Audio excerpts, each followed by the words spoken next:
Thank you for attending today's meeting of the Universal Services Select Committee.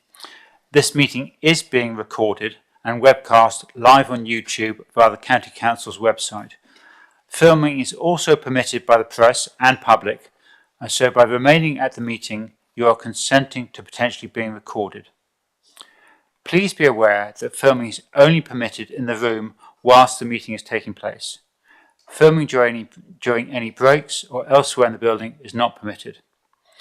As I just said, we are not expecting a fire drill, but in the event there is a fire alarm, and we've all just heard the fire alarm, please exit via reception and follow everyone across the Great Hall. Toilet facilities can be found to the right when you leave the hall. The room is fitted with an infrared hearing loop, which is permanently switched on. You'll need either a neck loop if you use a hearing aid, or headphones for amplified sound. Both are available at request from reception. I'd like to welcome all members to this meeting, as well as executive members and those who are here to observe and speak. So welcome to all the councillors who attended today to this meeting. Members, as you are aware, we have a very busy agenda, and it's therefore important that we make the most efficient and effective use of the time available.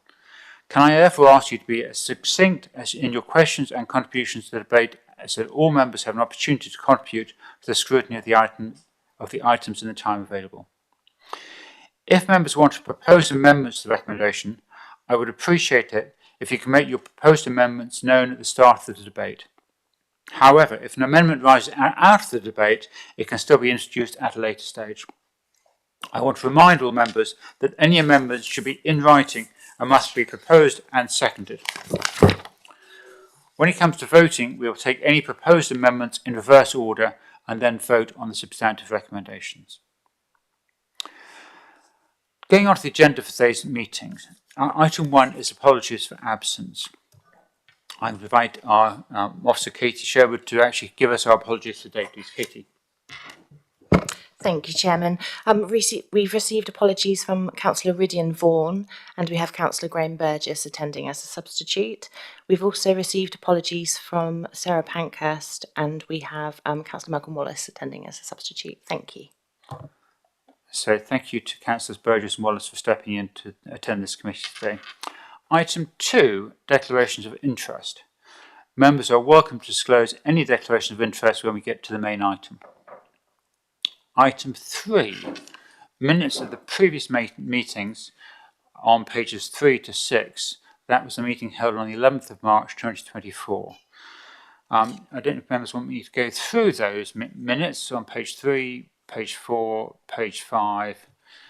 And if there aren't any questions or any issues arising from that, I will sign those minutes at the end of today's meeting. So I've got to ask whether we approve those minutes. So I just need the approval of the committee to formally do that. Thank you very much.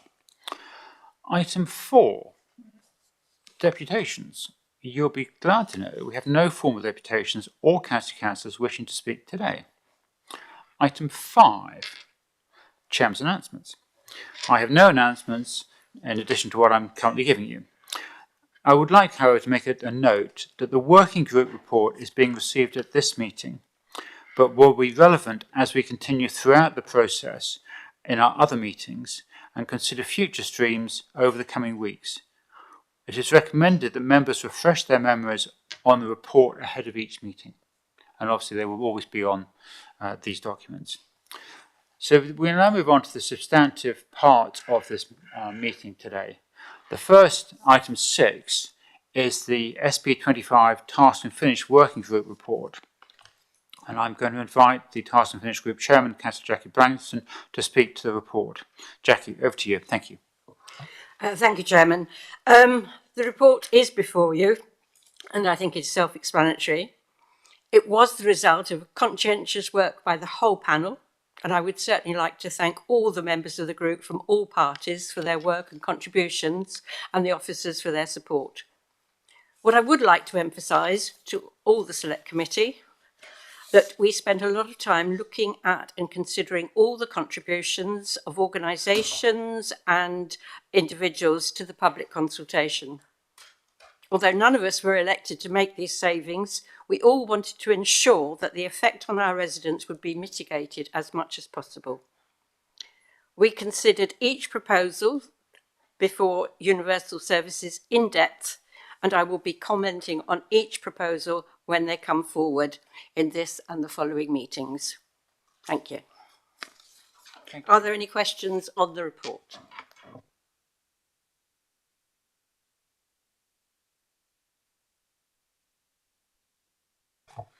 If there are no questions on the report, I would like to invite any members to take part in any debate and make any points they wish to raise about the report. Does any member wish to enter a debate onto the report?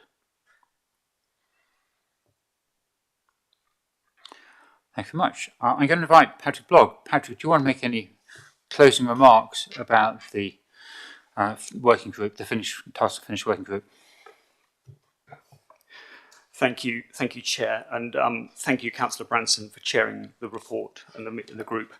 Could I just bring out a couple of points just as observations for that? I mean, the first, it was a very productive meeting and really good engagement from members, and as you said, Councillor Branson, officers supported that. There are a couple of key points that came out for me as part of that. The first one is covered in paragraph 4, where there was unanimous agreement that the consultation had been a comprehensive process, giving residents the information and opportunity to make reasoned responses, and that it provided the County Council with sufficient information to consider the impacts of the proposals. And you'll see the details set out within the report. The second observation I was going to make really is on paragraph 5, which is the observations, questions and recommendations from members, which will be considered when scrutinising the proposals. And again, it was really interesting and really helpful to hear that discussion within the working group itself. Now, of particular interest for this meeting are the proposals around rural parking and highways maintenance, which you'll see as appendices to the Cabinet report, the ones being scrutinised today. But there are some recommendations relating to other proposals that will be brought to one of the next 3 US Select Committees, and there'll be therefore the opportunity to scrutinise them then. So I'd again thank the group for the work of that, and it's really helped inform the proposals. Thank you. Thank you, Patrick. I know that the executive member for Universal Services, Kirsty North, wants to say something at the end of the whole discussion today. Kirsty, do you want to make any comment now on the task and finish group or not?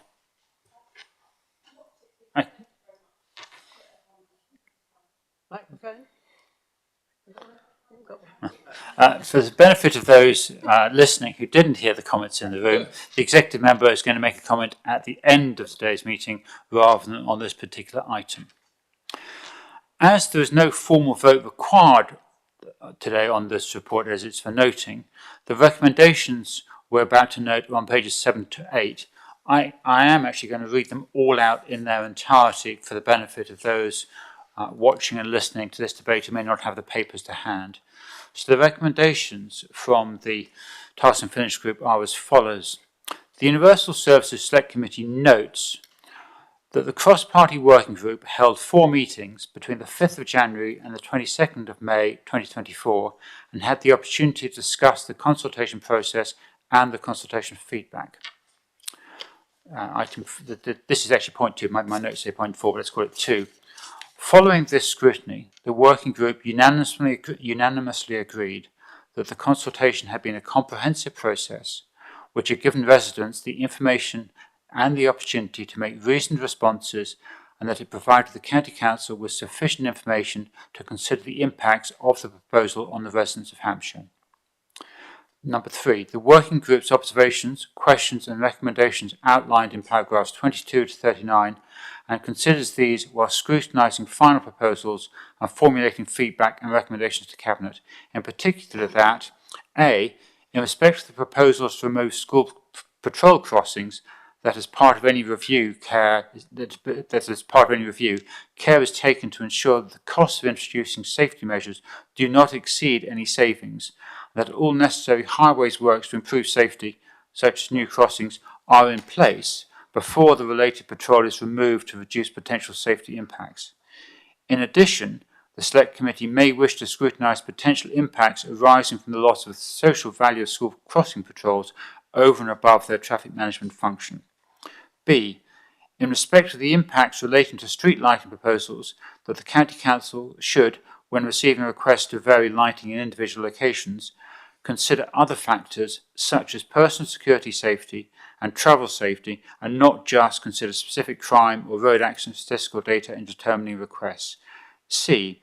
That should household waste recycling centres, HWRCs, be closed, the remaining ones do not also have reduced operating hours to avoid an accumulation of impact, and that before final decisions are made, the cost of closing and decommissioning sites should be fully scrutinised, together with a detailed capacity plan for peak times and highways impact and residents' journey length and time assessment.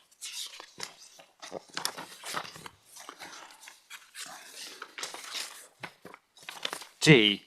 For countryside parking, a business case should be prepared. E. That a further impact assessment on the passenger transport proposals, paragraph 30, should be considered by the Select Committee before scrutiny of these proposals and any recommendations made to Cabinet. And finally, the need for a clear and simple communication strategy in respect to the highways planned maintenance reduction proposal and the reduction in winter services. Committee, is that noted? Thank you very much. Moving on to the next item on the agenda, item 7, highways maintenance. I'm going to invite Patrick Blogg to present the stream. There's a lot of detail in here and in the associated annexes. So we're going to ask Patrick to present, then we're going to have questions, and then we're going to see if there are any amendments, and then we're going to take part in debate. So that's the process today on highways maintenance. So I'm going to invite Patrick to present the item. Patrick, thank you. Thank you, Chair. There are two principal items that I will cover. Appendix 1 of the Cabinet Report, which is the savings proposals for planned highways maintenance, and Appendix 5, which is the proposal for rural countryside parking. Both of these are included under cover of a brief introductory report from me.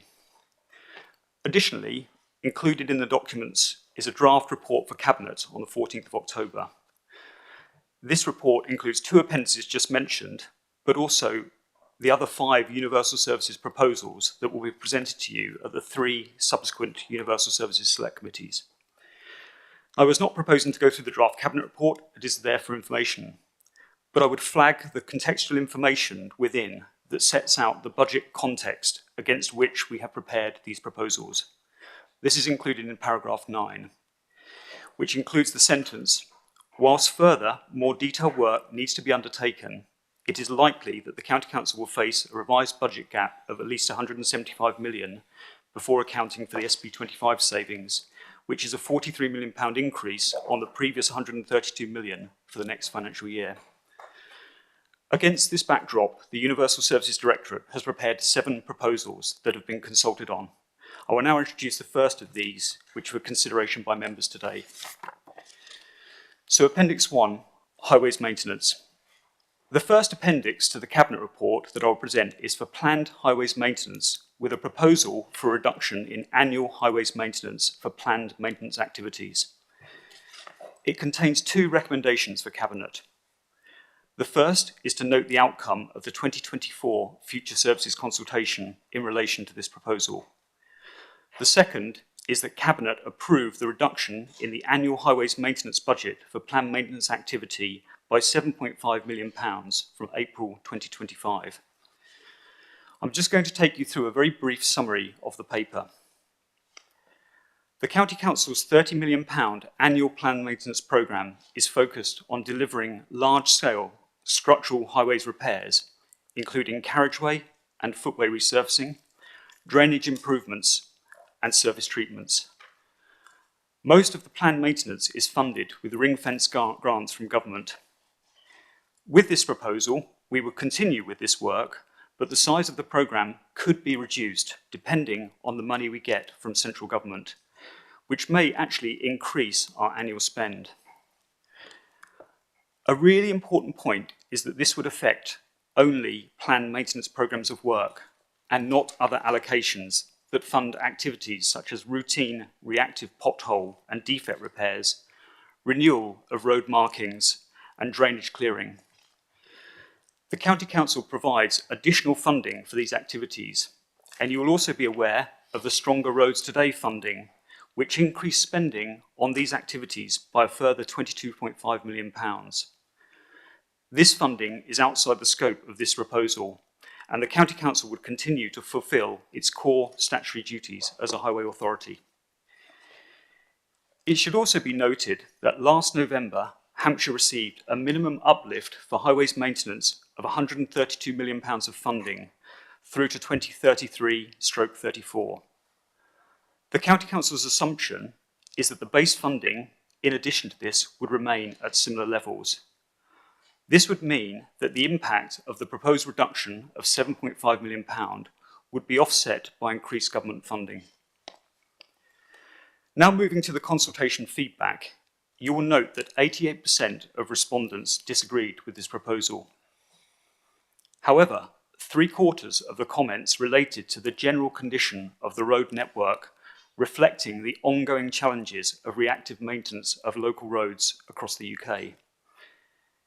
In Hampshire alone, there is an estimated highways maintenance backlog of £500 million as a result of years of underfunding from central government. It is anticipated that the additional funding from the Department for Transport will provide long-term financial support to help mitigate this shortfall. Even with the budget pressures we face, the County Council continues to look at other ways of generating income and being really innovative in the way in which we maintain our roads. We are looking to introduce a lane rental scheme in 2025, allowing us to charge companies for the time that street and roadworks occupy busy parts of our network. We're also exploring new, innovative ways and processes and technical solutions that will yield further cost savings using intelligent analysis and tools to optimise how highways maintenance is programmed and delivered. Furthermore, we have been successful in generating income across many areas and are exploring how highways assets could be used even more for, say, advertising or sponsorship. With these innovative approaches and the additional investment we have put in initiatives like Stronger Roads Today, it has allowed us to attract and secure the scarce national resources in demand across the whole country, which puts us in a strong position. Now, the paper sets out much more detail around the points I've briefly covered. In summary, though, against the financial backdrop, the County Council has little choice but consider changing or reducing services. The discretionary funding that has been provided to supplement the planned maintenance activities that are traditionally funded by the Department for Transport can no longer be afforded. We anticipate that the reduction in the proposal would be mitigated when the Department for Transport funding allocations are confirmed. And if those allocations are similar to the current levels, the impact will be neutral, and there could even be an overall net increase for structural highways maintenance. We also, as I've said, employ innovative approaches to delivery and income generation, which puts us in the strongest possible position for the limited funding we have. Chair, that was all I was going to cover by way of my report introduction. Thank you. Thank you, Patrick. I would like to, at this point, ask questions from the committee on the report to the officers. Councillor Drew, you're first off the mark. Oh, thank you very much, Chairman. I was just wondering, because it's a question that we are always asked by residents, goodness me, you know, the roads, all these cuts, and, you know, why can't you maintain it properly, etc., etc. And I've always wanted to come back to say, well, actually, dear road user, because the vast majority of our residents are, is there anywhere in the report, I might have missed it, about how much Hampshire motorists pay to the government exchequer in terms of car tax, vehicle excise duty, VAT on fuel and fuel levy? Because I think that gives us a useful presentation to residents who get jolly cross with us to say, yes, we know you collectively in Hampshire are contributing, I don't know, however much it is, £500 million or £1 billion in all of these taxes, and we're only getting a relatively small cut of that. I think that would help all of us if we had an indication of what that figure was. Is it in the report? Is it something that we can get? Because I just feel it would be useful to have. Yes, Patrick. Thank you, Chair. Thank you, Councillor. The short answer is no, that information is not in the report. What we probably have, but probably not to hand at the moment, is our share compared to other authorities across the country of how much we get. So I'd perhaps invite Tim Lawton, whether Tim is able to give any further details on that, but it's something that we would perhaps have to look into after this meeting if you wanted detailed financial figures at this stage. Yes, Chairman, I personally think that would be useful for all of us to know. But Tim, maybe you've got a bit more info. Yeah, thank you, Patrick. Patrick is right. That information it's not in the report. I think it would be difficult to pull that information together to make it meaningful. I'm not sure whether it's publicly available. We could probably pull something together, but it would be lots of assumption. So, but what we can do, we do, and in fact, it's available in the public domain. The government do publish what we get as a settlement. And what other authorities get as well. And there's a formula, it's a formula-based grant, so it's based on the length of network, etc. Whether that would be a useful comparison would help address what you've just mentioned, Councillor Drew, I'm not sure, but that is publicly available information. That would be entirely helpful because it just sets us in comparison to others. I think our residents would like to know how much they're paying into the coffers for the use of the roads and how much they're getting back. I mean, I do actually think it would be a useful, even if we made a lot of assumptions in that figure. I think I don't know if others, but I think that would be a helpful number to have, even if it was a guesstimate. I think that Councillor has got an interesting point here. It depends how much work there is and what the quality of information is going to be. You can see, you can make some guesses, but if it's going to be way out, then it's the benefits question. The question is how accurate it's going to be. Patrick, did you have a further comment? Well, just to add to that point, Chair, you're absolutely right. We would have to make some assumptions. We'd have to look at what details are available, but it's something we could absolutely take away and look at with finance colleagues to see what is the contribution from Hampshire, which then flows back into our road network. Thank you. Thank you. Councillor Curl, I believe you've got a question. Yeah, thank you, Chairman. Just a couple, really, to be honest with you. My concern is the £500 million backlog of highway repairs that are already on the books, shall we say, and clearly that list is either going to get longer with a reduction of income coming in, notwithstanding what you said about the potential DFT funding that may neutralise that loss. Have you done any work around what that potential reduction of £7.5 million will do to the maintenance plans that you already have? There's lots of metrics about how many potholes you fill and all that kind of stuff. So have you looked at potentially, there must be, I know every scheme will cost a different amount of money, I understand that, but do you have any understanding about what the potential future planned maintenance budget, planned maintenance would be on the highway network, given that what will happen potentially is that the shift will then, the pressure will then be put onto reactive maintenance and potholes, etc., because we haven't been able to undertake the strategic maintenance because of the loss of the budget, if you understand that. Yes, Patrick. Thank you, Chair. Thank you, Councillor Cole. I think the first thing I would say is the £500 million, we're not unique across the country. We're seeing many other authorities who are in similar positions by way of their structural backlog. The second point I was make is that when you look at what the £7.5 million reduction could mean, and again, notwithstanding the point I made that we may actually see spending increase depending on the settlement from government, we would not look to target that at one particular area. We would look to smooth that across the areas of maintenance work that we would do structural maintenance. So I talked about carriageway, footway resurfacing. It just means that we would be doing less of what we perhaps would have done with that money. But again, we're waiting to see what the government settlement looks like. Thank you. Thank you. Councillor Hare.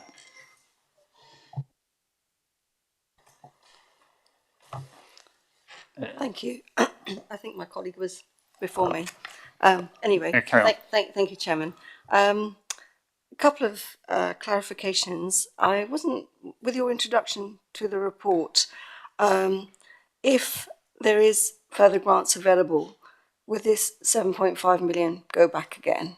And the other thing I'm not quite sure about is with highways planned maintenance, with utility companies, will they be charged at all? Because utilities companies come along and they may mess up the pavements and the roads, and highways have to foot the bill. So is that at all something that's possible? Sorry, one further thing is with planned maintenance, I've noticed, especially in my area, there are roads that are resurfaced, which don't actually, I'm not an expert, and our residents aren't experts either, but they don't actually need maintenance, but the ones that do, they're neglected. So with the reduction with the savings, are you going to look further at the ones that really need doing, and the ones that don't need doing, can they be a priority? Thank you.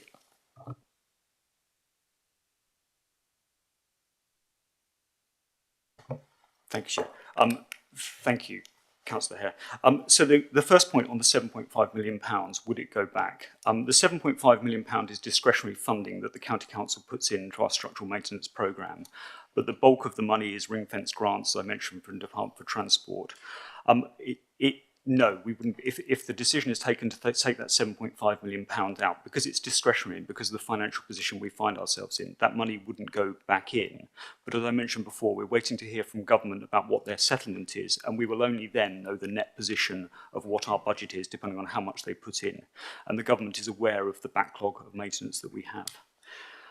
The second point on lane rental scheme, well, I mentioned lane rental scheme because it relates to the point you made on utility companies. Do we charge utility companies? We work very, very hard to hold utilities companies to account, but I understand that the frustrations that causes for residents when those overrun and when areas happen where they're either not reinstated properly or they just take longer than anticipated. The lane rental scheme that we're looking at is something that the government they've done some consultation on it quite recently, and it is about money being charged to anybody who does work on the road network, which then goes into a pot, and that money can then be drawn back for other means. But what that does, of course, is incentivise those organisations like utilities companies to hold themselves to time, otherwise they'll be charged more for the rental of that space, which is a really, really important point.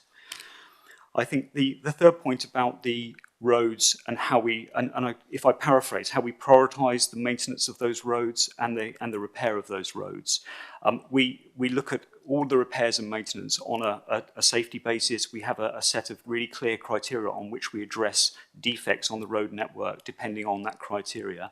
And so if a road is in a state where it needs addressing because it meets our criteria, then we would look to have that as part of our programme. I don't know, Tim, if you wanted to cover any points on that last one. Thanks, Patrick. I will come back in on the last point about scheme selection. And there is quite a lot of science behind it. So we undertake surveys each year, and those surveys take into account the existing condition of the road, the structural condition of the road. We take into account the number of complaints that we might receive for a particular road, how many defect repairs we've had to undertake. And it's quite a common question, why have you done road A and not road B? But there is a lot of evidence to back up why we're doing road A and road B. And it could be that there is a structural problem in that road that we've identified, which means we need to go in and do that, as opposed to perhaps the adjacent road, which might look tired, but it's actually structurally in good condition. It's a common question, Councillor Hare, and we are going to do some work actually with comms just to make that a little bit clearer to the public as to why we make the selections that we do. Tim, can I follow that up? I think most members would find the evidence of that incredibly useful. Often we find things happen in a black box. So if the officers have a structure and a process by which decisions are being made, having that for the members so we can see that, I think most of us would find incredibly helpful in explaining to our residents what is and what is not going on. So if we have a way of making that structure you just explained public, at least to us, I think most elected councillors would find that incredibly helpful in terms of getting information to our residents, if that is possible. Yeah, absolutely. We can pick that up separately and do it perhaps via a members' briefing or similar. Thank you very much. The next question is from Councillor Parker. Stephen. Thank you, Chairman. A little bit of help and understanding, if that's all right, Chairman. Page 48 has an interesting table illustrating the current and anticipated future planned maintenance capital budgets. Now, it appears to me, looking at the bottom line, that we will be spending, despite what we're doing this morning. Anybody got any idea what time it is? We appear to be anticipating spending about 6% more next year than we are in the current year. Have I got that right? Is there a gotcha? Do I need to, take anything else into account or what?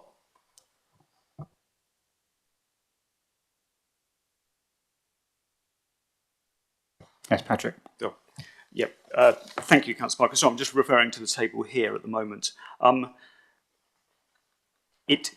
So the answer is it depends on the money that we get from government, the base funding grant. And if we look at the £7.5 million taken out in 25-26, it is the Network North funding that changes. So we received £4.2 million for 24-25 and 23-24.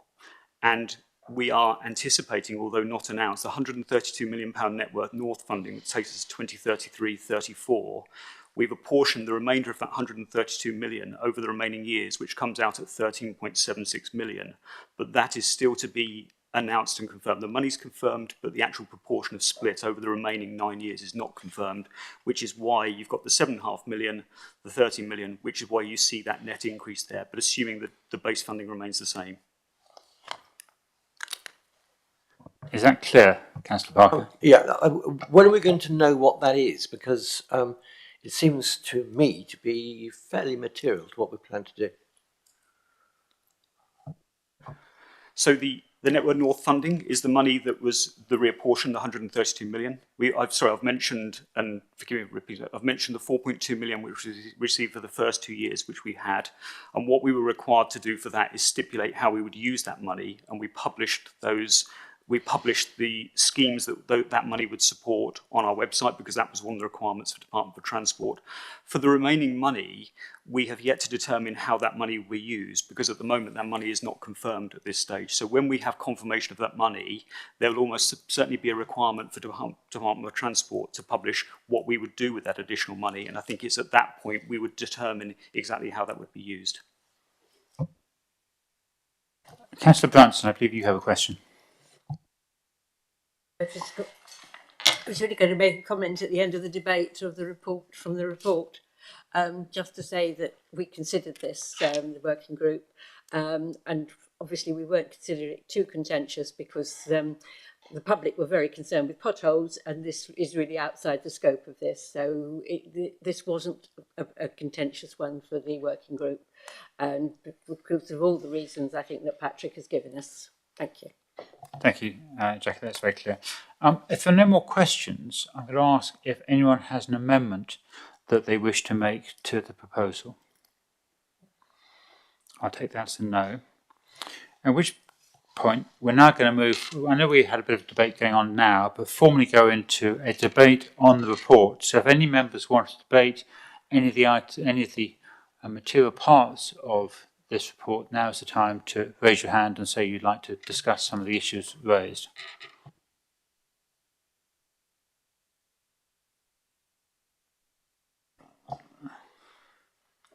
That's very straightforward. Thank you, members, for that. I would like to invite Patrick to make any closing remarks about this item. Patrick. Thank you, Chair. I've got nothing further to add on this. Thank you. Thank you. It's very straightforward this morning. Councillor North, do you wish to make any comment on this item or do you want to wait till the end one? Okay, the executive member is going to make a comment at the end of the second item. So, we're now going to come to the recommendations which are on page 47. So if you go to page 47 of the report, there are 2 recommendations. The first one is for noting and the second one is, I think, one we're going to have to vote on. So the first recommendation on page 47 is recommendation 2, is that the Select Committee support the following recommendations to note the outcome of the 2024 Future Services Consultation in relation to the proposal to reduce the annual highways maintenance for planned maintenance activities by £7.5 million from April 2025. Members, is that noted? The second one we have to vote on, and this is recommendation 3, but actually it's only the second recommendation. The Cabinet approves the reduction in the annual highways maintenance budget for planned maintenance activities by £7.5 million from April 2025. So I'm going to ask for those in favour of that recommendation to please raise their hands.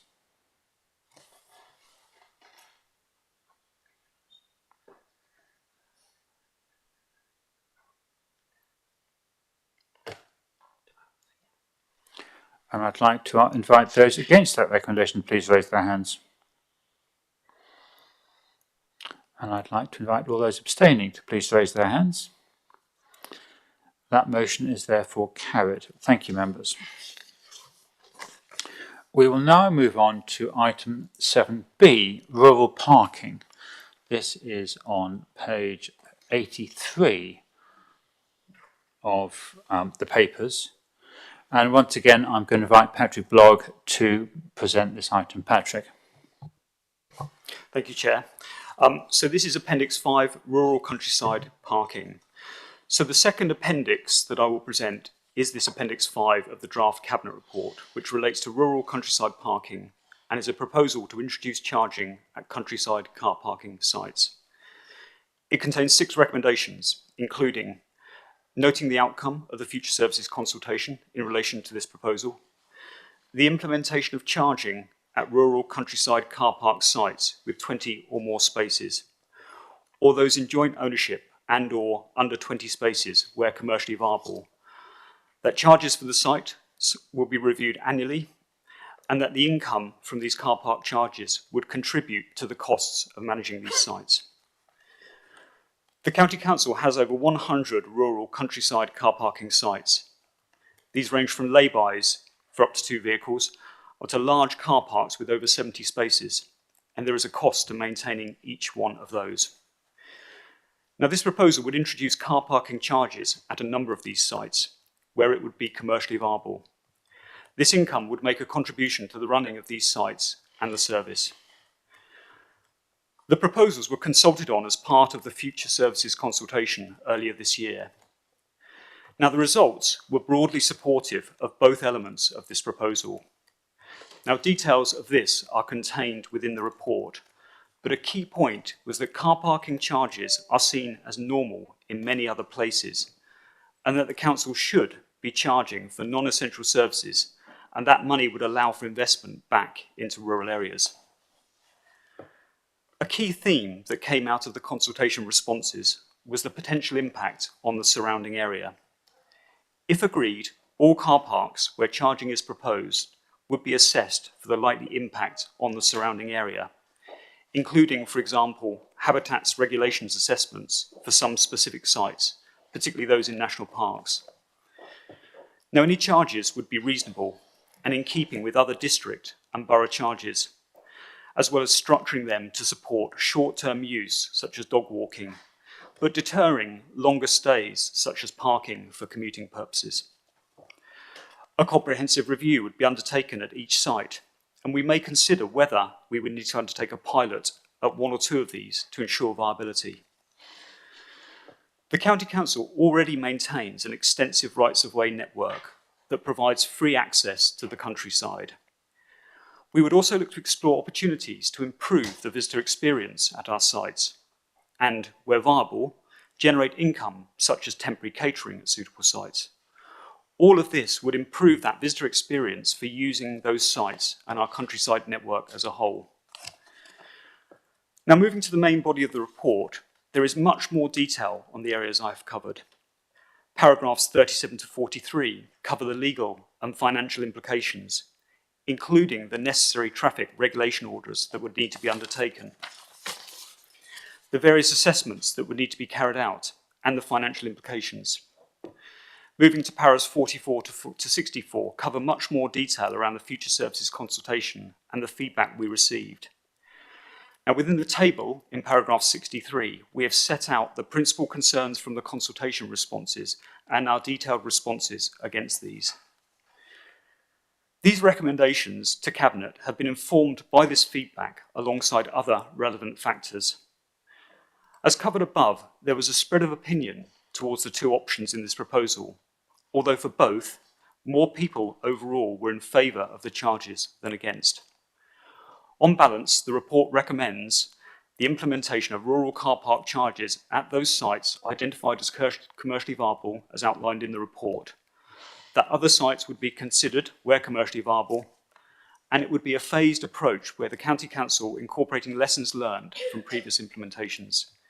Chair, that was all I was intending to cover by way of the report introduction. Thank you. Thank you, Patrick. But before I invite questions, I've got a question for you about what you just said. Is there a route that the council has to invest in these sites without implementing charging? Is there a capital budget that we could have used to improve the quality of the sites for the visitor experience, or is it related to the sites have to effectively pay for it themselves?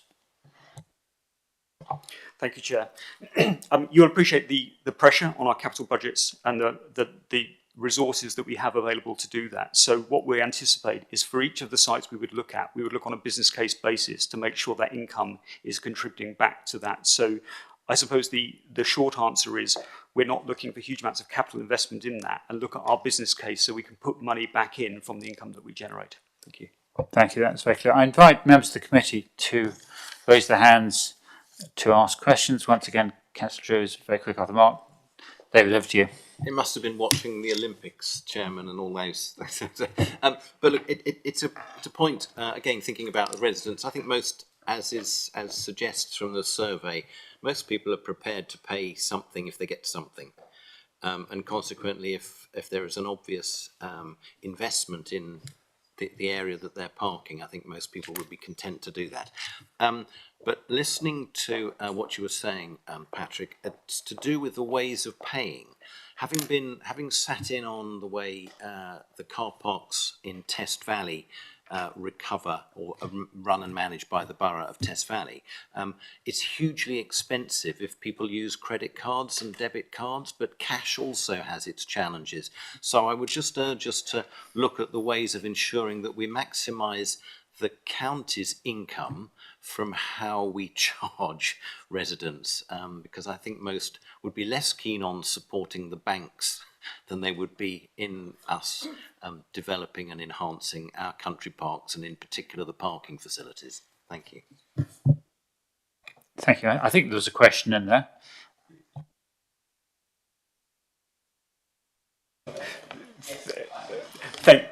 Thank you, Councillor. I think I got the question there. You're absolutely right. I think what we would do is when we're looking at how residents will be paying for parking for this, we factor that in as part of the deliberations on the detailed business case. So you'll see covered in the report where we talk about automatic number plate recognition, which just wouldn't be suitable for so many of our sites because of the infrastructure that's needed and the cost of putting those systems in. But equally, depending on the sites, there are different mechanisms and different ways of paying, and we would consider what is the appropriate mechanism for that and where we get economies of scale across the wider programme for that work. So that's how we would pick that up. Thank you. Great, thank you. Obviously a question about how we pay, how we invite residents to pay. Thank you for reminding me. Thank you. Councillor Curl. Yeah, just a couple on this one. With regards to the issues of inappropriate parking, especially displacement, and that can obviously occur even if there is a car park that doesn't have charging, don't get me wrong, because these things do happen. People just tend to decide to abandon their cars where they like. How is that going to sort of work? Because I think some of the respondents to the consultation were actually really quite nervous about the fact that this would happen, and that it potentially in some of the responses that it already does happen. So, but clearly they would feel that this would exacerbate that issue. Also, I noticed, which I believe was also in the cross-member report, it talked about disability parking, etc., and also potential future, frequent user passes or something like that. And I know that in there it does note that these would have to be looked at on whether it would be commercially viable to deliver those. I just wanted to know how that would potentially look, because I think what we clearly want to promote is not only these car parks and the sites, if you like, benefiting from any income, etc., but also being able to wash their face. But my concern would be that we want to be seen as being inclusive as the county council, so that people can access these areas. And I do note from also the report that it says that you have lots and lots of other sites if one of those weren't. But I wouldn't want to shut people out of sites just because we decide we want to put car parking charges in. I think we want to make sure we are exploring everything we can. So if you could give us a few comments about that, that would be really helpful. Thanks. Yes, Patrick. Thank you, Chair, and thank you for your questions, Councillor Carl. Could I address the first one? First of all, on displacement parking, because you're absolutely right. That's some of the feedback we got from the consultation responses, and it's one which is well understood, I think, when you take areas, particularly like the national parks, for that. So what we would do for displacement parking is, first of all, we would make sure we consult our stakeholders so they're aware of what we're planning to do, and that will be part of our process as we develop the business cases. I think the other important point that we have is some of that displacement parking often is manifest in things like verge parking, and what that means. As a highway authority, we have various means at our disposal to deal with some of the verge parking there. So we would look at where there might be that displacement and what we could do as a highway authority for that. And the third point I would make is that where we are looking at any of those sites, part of that consideration for displacement are the habitats assessments that we get as well, so the impact on the natural flora and fauna around there. So a combination of all three means that we would consider that displacement very carefully and what measures we might need to take within the powers that we have to address some of that point. The second point really is about the commercially viable point, and I've written down commercially viable because I think that's what you said, but it really relates to how we make sure we're inclusive and how we structure our costs and the way in which people park and the mechanisms they have in terms of how much free parking, how long they stay, and so on and so forth. So as part of the work, and you'll see within the report, we've done some assessments of what the typical costs might be, comparing them with other areas, thinking about the districts and boroughs. But also a part of that consideration is that one around free parking. Is there a period of free parking at the start? How long might that go, and so on and so forth? And it's quite a complex calculation in terms of the business case of how much free parking you get. What does that mean for businesses? What does that mean for the residents? And I think what we would need to do is we would structure any of our any of our costing mechanisms around those considerations as well. So probably it would be done on a case-by-case basis, but we don't have the detailed answers here, but we would absolutely be packing that up because it's really important that we remain inclusive as part of what we're proposing. Joe, I don't know if you wanted to add any more to that. No, I think you've answered everything that I had down. Yes, I think that balance between inclusivity, but also making sure we have, we're bringing in the income that it's doing what we're setting out in front of you today, is really important. But we use information that we've got across the estate in terms of how people use countryside sites, and it does differ. And so we use as much as information and data that we have around specific sites in order to put the business case together to make sure that we're doing the right thing by the residents, but the right thing also on behalf of the county council in terms of trying to bring that income in. Thank you, Joe. The next question is from Councillor Taylor. Kim. Thank you, Chair. Just a sort of quick one, really. I appreciate you're looking at doing business cases. Will you be taking into account the enforceability of the nature of the parking arrangement you put in? Because if you're not using number plate recognition and so on, there's going to be a cost to enforcement. How are we, what will that cost be? Will we be taking that into account? Because otherwise people just park and not pay. And we'll just have all the cost and none of the income. And the other thing is whether or not we're anticipating an impact on visitor numbers to these areas, because I think actually people being able to visit areas and low cost is really quite important, and whether or not we will be able to review that in the fullness of time, whether what we're doing has an impact on our residents' ability to enjoy our areas. And whilst I don't think that's an amendment, it might be a future work programme item, Chair. Oh.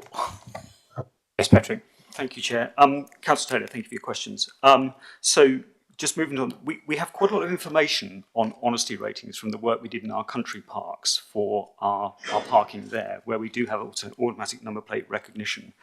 And absolutely, the business cases would look at the enforceability for those. And you'll see covered briefly in the report the fact that we have on-street parking, and we took that back in terms of the work from the districts. So we have that across the county at the moment, working very closely. And I think it shows the join up within the directorate of the work within the Countryside Service and our Highway Authority and parking, of how we can make the best use of the resources that we have in terms of the enforcement. And that might mean where we have officers who are moving around the county in any case as part of their normal business, working with those sites as well. So actually the extra incremental costs could be quite low. So that is factored in as part of the business case there. In terms of the impact on visitor numbers, I think as I mentioned in my introduction, I mean, it is now almost expected, I think, across the country where people are paying for parking. So we wouldn't anticipate a huge amount of impact on our visitor numbers. But I would also make the point that in addition to the charges that we're looking to put in, we would be considering other things to improve that visitor experience. So part of what we look at across the directorate, but particularly with the Countryside Service, is that point around the visitor experience and generating income to make it a good place to visit. So we would factor that in as part of those discussions. Thank you. Thank you. The next question is from Councillor Harrop. Pal. Thank you, Chairman. I think my question's already been answered, but I'm just going to ask for clarification. Again, it's on page 95 about the ANPR cameras, which aren't suitable to implement and rule car parks, perhaps. So if with enforcement, I expect it will be an external company anyway. If people have gone over their time or parked inappropriately. So if it's an external company, is it actually going to be worth the money for what the county will receive from them? That's kind of my question, if it makes sense. Yes, Patrick. Thank you. Thank you, Chair. Thank you, Councillor Hare. So the enforcement side, as I mentioned, we already have these arrangements in place for on-street parking. So in terms of the extra over costs, what we would look to do is maximise the efficiency of that work by incorporating some of those sites within part of that. So we would not see it as being particularly onerous over and above what we're doing at the moment, but we would be working through that details, because what we have with that company who do the on-street parking is that they will have prescribed routes, they will have prescribed areas, and we would make sure that we link in with that work to make sure we pick up those sites as part of that work. And just going back to that point on ANPR, and I think you're right, I did touch on it briefly, the ANPR infrastructure, particularly for rural locations, can be quite costly, and so actually we would not be looking for ANPR in these sites at the moment. Thank you. Thank you. The next question is from Councillor Hiscock. Dominic. Thank you, Tim. This may be a bit of a red herring, I hope it's not, but one of the places, at least, that we're talking about charging for has got a growing reputation for being insecure in terms of cars being broken into. Obviously, the presence of patrols to check on people paying would help, but I'm wondering whether or not some of the money that will be generated can be used for CCTV or other forms of enhancing the security of those sites. Oh, thank you, Chair. Thank you, Councillor Hiscock. At the moment, where we're looking for the income generated for those sites, it would be around maintaining those sites, but also for the wider Countryside Service as well. I suppose it's probably a wider question than just the question around the car parking at the moment, the security of those. And I think what we would do as part of that, if there were genuine concerns for security in those sites, we would look at any measures to try and improve security in that space, one of which may be CCTV. My caveat to that, in a similar vein to the ANPR discussions, we would have to look quite carefully at the cost of that infrastructure, whether that infrastructure is there or appropriate to use. But any security concerns that we would have generally, we would try and address as part of the management of that service and the management of the sites. Thank you. Yes, thank you. But there are regular break-ins to cars in that area. I'm sure you know that anyway, but thank you. Thank you. The next question is from Councillor Ford. Mike. Yeah, thank you, Chairman. It's going back to the business case again and summarised in paragraph 24. There's clearly a lot of upfront cost here, the cost of preparing the site, installing the equipment, the main one, disabled bays, and then we move on to maintenance and enforcement, we have a figure there of could raise 65,000 a year. I wonder if those upfront costs are amortised over a number of years, and how soon we're going to see that £65,000 given the high upfront costs. Thank you. I'm happy to take that. All of these sites already have car parks, so we are talking about some minor investment in terms of the condition of the car parks themselves. Some of that work is going on now. Anyway, we have got some additional funding from, for example, SIL funding to assist us with some of the improvements, because this work is required anyway in advance of the decision to be made whether we charge or not. So we are continuously improving our sites, if you like to say.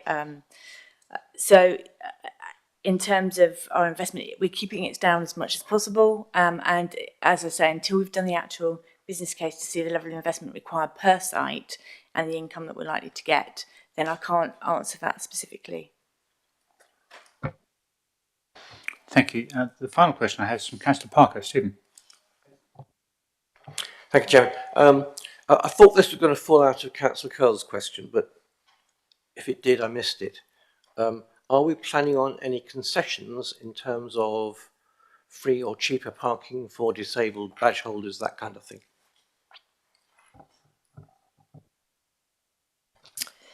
We're going to charge in line with other car park charging, and in this case, we're not planning on putting any concessions in. We will look at our pricing structure in light, as we've mentioned earlier, in light of the use of the site. We will have disabled access bays there, but we will not be planning on any concessions at this time. I've got Councillor Drew. I'm just going to ask one other quick question before I come to Councillor Drew about the pilot scheme. Can you give us some idea how long you think the pilot scheme potentially would last for?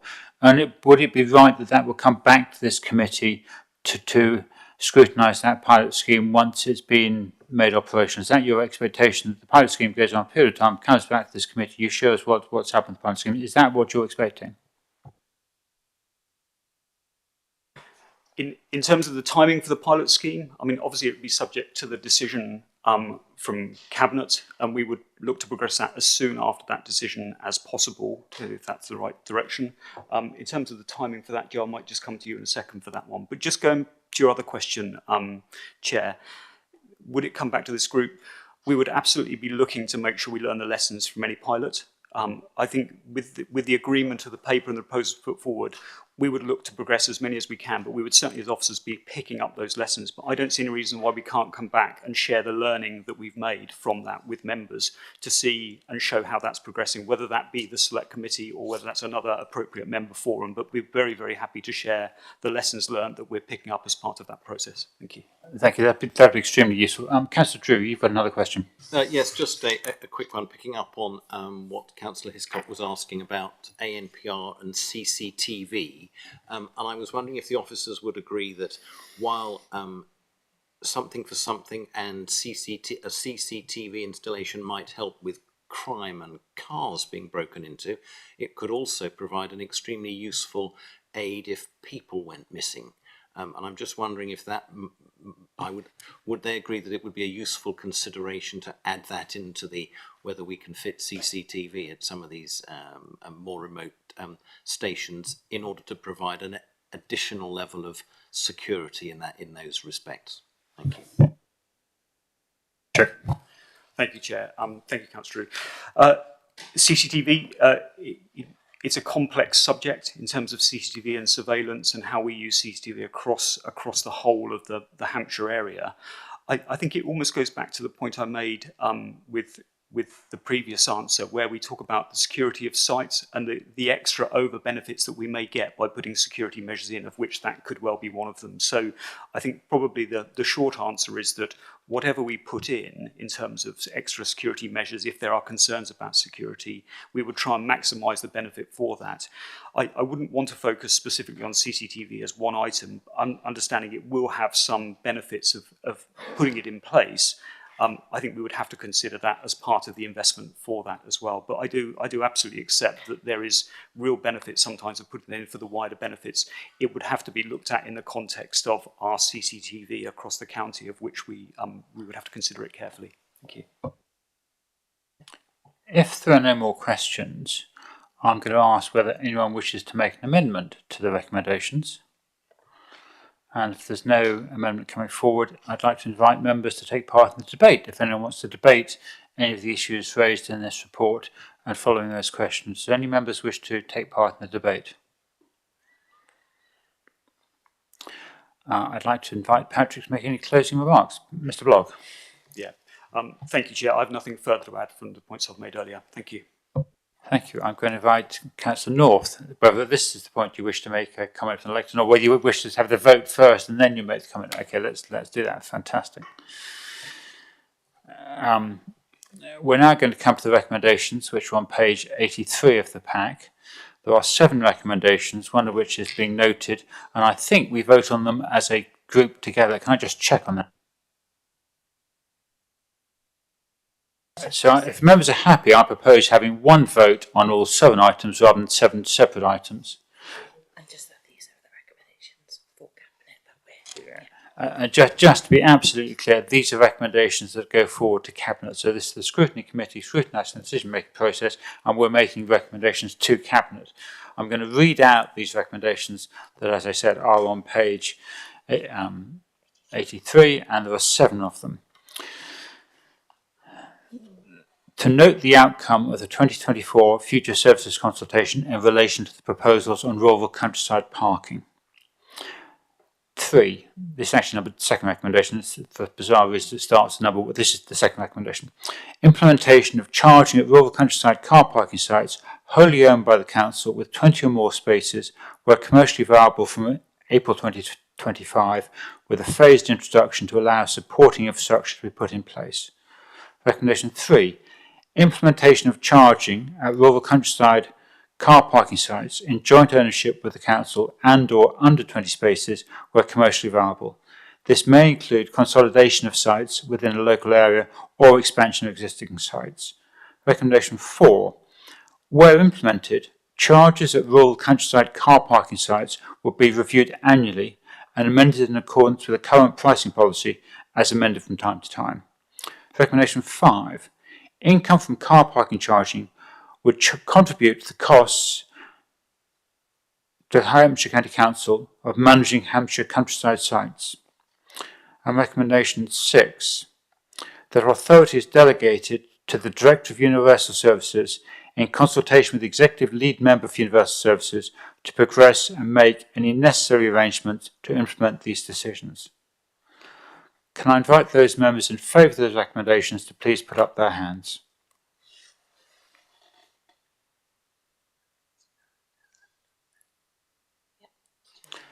That is unanimous. Thank you, members. At this point, I'd like to invite Councillor North, as Executive Lead Member of Universal Services, to make some comments from the lectern, or if you've got a microphone there, to use that microphone. It does say at the lectern. It's up to you, Kirsty.